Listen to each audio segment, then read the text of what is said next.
Alice: Madness Returns follows more than 10 years after the original, once again giving players a third-person action game set in an alternate vision of Lewis Carroll's Wonderland. There's certainly a lot of creative energy swirling around, but is this strange trip worth taking?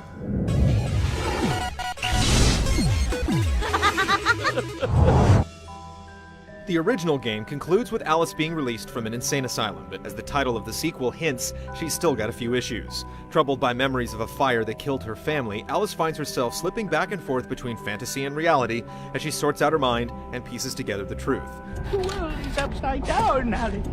Inmates run the asylum. No thanks.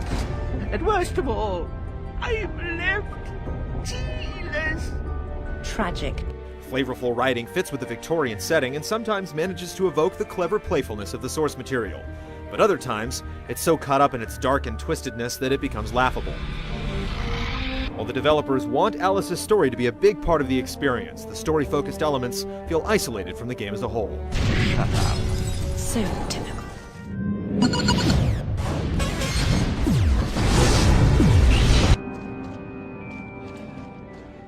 Alice deals with her problems in a surreal and grotesque wonderland by navigating floating platforms, fighting off monsters with weapons that include a hobby horse and a teapot, and sometimes taking a break from the old hop and bop to play some sort of game within a game. Each chapter is a distinctly different look, with some genuinely imaginative backdrops and great visual variety, but you'll approach each new level in almost the exact same way. Wherever you are, you'll trip switches, ride air currents, and time your jumps to moving platforms. The game is extremely slow to introduce new types of challenges, and the novelty of curious new sights and sounds doesn't mask subsequent cycles of repetition. The literal fight to get through the game is kept a bit fresher as new weapons and adversaries are introduced at a more even pace, but the overall tempo remains extremely poor. Levels can feel interminable as challenges you've long since mastered are repeated over and over again, and arbitrary interruptions like sliding puzzles or retro-styled side-scrolling sections fall somewhere between distraction and busy work.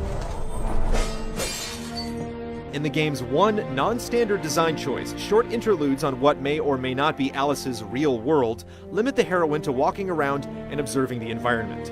These slightly interactive breaks don't always succeed in engaging you, but one or two of these sequences just might be bizarre enough to pull you in.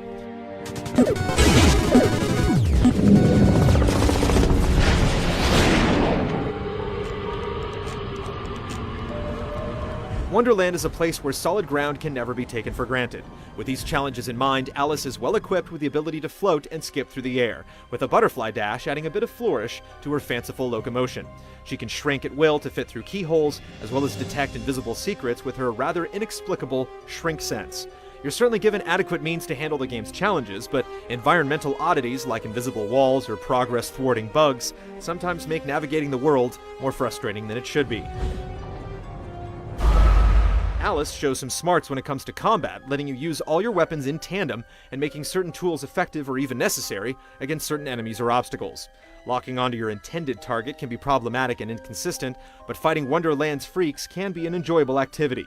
You'll certainly start to feel bogged down when each of a level's battles start to feel just like the last one, but at least teeth bashed out of your enemies or environment can be traded in for upgrades. While the only real fault with the leaping and killing is your requirement to repeat every task and process you learn over and over again, the minigame-like activities used to break up the action range from kind of neat to pointless to absolutely no fun at all. Fortunately, the most irritating puzzles, such as needing to rearrange a sliding puzzle after finding the pieces, can be skipped completely. When it comes to secrets, most of Alice's collectibles are extraneous items on a checklist, although it's worth seeking out secret rooms to collect rose-colored paint to increase your life meter. The game holds one or two tricks up its sleeve, but you'll experience most of what the game has to offer after only a few hours, minus the window dressing. If anything keeps you going, it's the desire to see what the imaginations of the artists can come up with. And it's more horrible even than you could currently imagine! The Wonderland represented here is creative and imaginative without question, presenting you with numerous sights that you're not likely to see in any other game.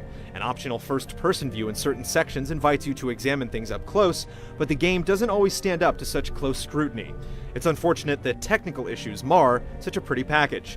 Details suddenly popping into view, blurry graphics, and a lack of fluidity in character animation occur too consistently to go unnoticed.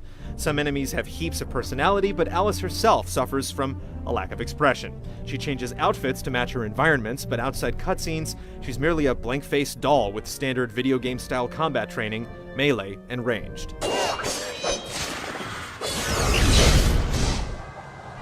Alice Madness Returns doesn't quite operate under modern game logic, and while it's certainly fine for a game to play by its own rules, it helps if those rules don't feel slapdash and outmoded.